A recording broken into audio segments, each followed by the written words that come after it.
محتاجين البعض ومحتاجين إلى أنهم يكونوا سد واحد، أنهم يكونوا صف واحد أمام ما يحدث.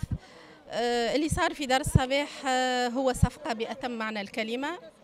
حكومة تريد أن تسيطر عن الإعلام، حكومة تعي جيدا أن الانتخابات في مرحلتها الأولى تمت على أساس الشعارات، وتعي جيدا أن الجولة الثانية من الانتخابات سوف تتم على أساس الإنجازات. هذه الحكومة لم تنجز أي شيء ولم يبقى أمامها إلا أنها تسيطر على الإعلام.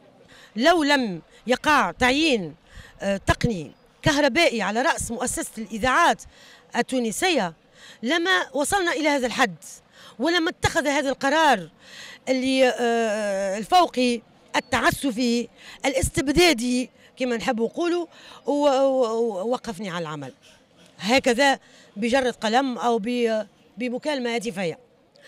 وبعد يكذبني مع 9 غير ربع نتاع الليل يهبطوا بيان مؤسسة الإذاعة التونسية، تهبط في وكالة تونس للإنفاق الأنباء تقول لا احنا ما نحيناهاش، احنا ما عزلناهاش، احنا نقلناه إلى قسم الأخبار. وكأنه قسم الأخبار بمؤسسة الإذاعة التونسية هو موطن متاع بقعة متاع تعذيب معناتها، وكأنه قسم الأخبار هو بقعة متاع أرشيف. احنا اليوم في وقفة احتجاجية على اللي صار في دار الصباح. احنا نقروا للحكومة بحقها وواجبها أن هي اللي تعين المسؤولين على رأس المؤسسات الإعلامية العمومية، لكن الشيء اللي نرفضوه هو أنه هالتعيينات تستجيب إلى معايير سياسية وليس معايير موضوعية تأخذ بعين الاعتبار مصلحة المؤسسة.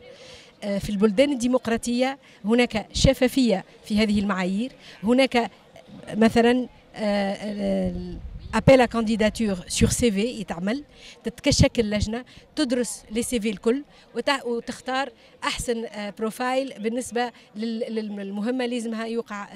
هذا الشيء ما صارش، ما فماش اذا شفافيه في عمليه التعيين والتعيينات اللي قاعده تصير الكل في القطاع الاعلام وفي غير قطاع الاعلام، يعني تستجيب الى معايير سياسيه، واحنا ذا بالطبع نرفضوه. المهنه هذه نعتبرها من اجمل المهن اللي تكون موجوده، وصحيح المهنه هذه اليوم في تونس وبعد الثوره تستحق تضامن اهل المهنه، وتستحق أنه نعطيه فرصة للجيل الجديد من الصحفيين أنه يدخلوا للميدان هذايا بقوانين اللي تحميهم، اللي تحمي المهنة نتاعهم، اللي تحمي حريتهم، تحمي حرمتهم الجسدية، واللي تعطيهم الفرصة أنه يطلعوا بالمهنة نتاعهم على أحسن ما يرام، وأنه يقدموا الرسالة نتاعهم للشعب التونسي على أحسن ما يرام. الشعب التونسي اللي يستنى من الصحفيين نتاعه في مستوى معين، وهذا معقول.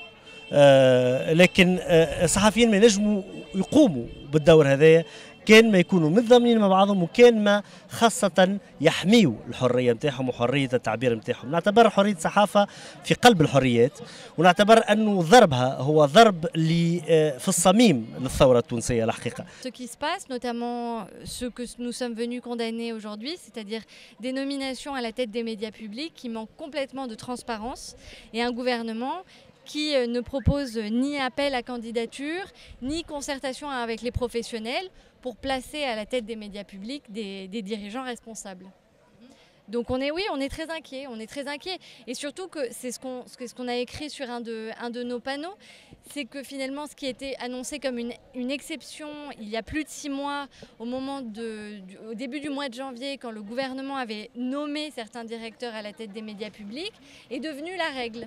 Aujourd'hui, le vide juridique laisse au gouvernement les mains libres pour nommer les dirigeants des médias publics et finalement faire la pluie et le beau temps.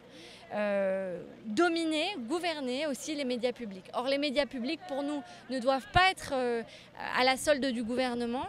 Ils doivent être au service du public et pas au service de l'État. Ça a été le cas pendant longtemps à l'époque de Ben Ali. Les médias publics ont fait de la propagande. Aujourd'hui, je pense que ces médias et les journalistes protestent parce qu'ils estiment qu'il est de leur devoir de dire qu'ils veulent être au service du public et non plus au service de l'État. Alors moi je suis Olivia Gray, responsable de Reporters sans frontières à Tunis. Merci beaucoup. Merci à vous.